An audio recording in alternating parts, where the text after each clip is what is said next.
The first time Mary saw the house, she thought it was alive. The way the ivy crawled up its crumbling walls resembled veins, and the shattered windows looked like eyes that had seen too much. The roof sagged in the middle, as though the house were breathing in shallow, ragged gasps. "This is it?" her brother Alex asked, his voice thick with disbelief. Their uncle Harold gave them a toothy grin. "This is it," he confirmed. "Your new home." Their parents' deaths in a car accident 3 months ago had been the beginning of everything terrible.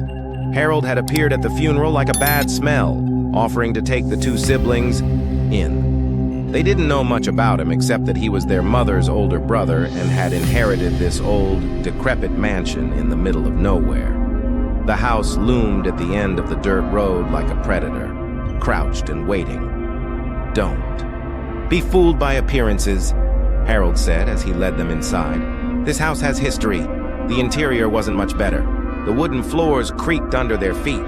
The wallpaper hung in peeling strips, and a damp, sour smell pervaded every corner. Mary's skin prickled. It felt as though the walls were leaning in, listening to their every breath. Alex poked her in the ribs and whispered, "This place is creepy as hell." She nodded, unable to shake the feeling that they were being watched. Chapter 2. Whispers in the dark. That night, Mary woke to the sound of whispering. At first, she thought it was Alex talking in his sleep.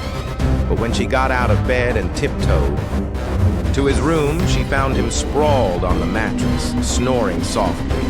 The whispers weren't coming from him. They were coming from the walls. She pressed her ear to the cracked plaster, her heart pounding. The voices were faint but distinct, overlapping in a strange, indecipherable rhythm. She couldn't make out the words, but their tone was urgent, almost pleading. "Mary!" She spun around, her breath catching in her throat. The hallway was empty. "Mary!" The voice whispered again, louder this time. It came from the direction of the staircase.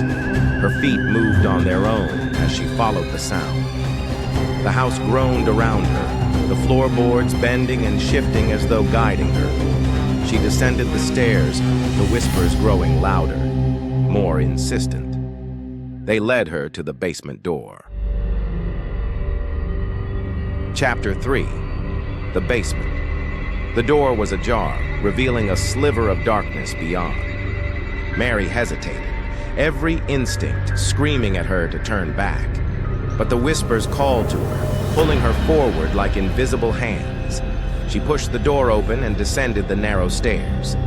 The air grew colder with each step, and the scent of damp earth filled her nostrils.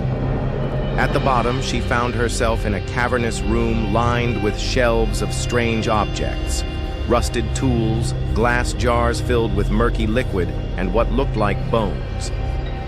In the center of the room stood an altar. It was made of stone, slick with something dark and wet. Symbols were carved into its surface, twisting, jagged shapes that seemed to writhe in the dim light. The whispers rose to a crescendo, a chorus of voices chanting in a language she couldn't understand. And then she saw it. A figure emerged from the shadows, its form shifting and flickering like a flame. It had no eyes, only gaping holes where they should have been. Its mouth stretched impossibly wide, revealing rows of jagged teeth. "Welcome," it rasped, its voice a chorus of the whispers she had heard. "We've been waiting for you."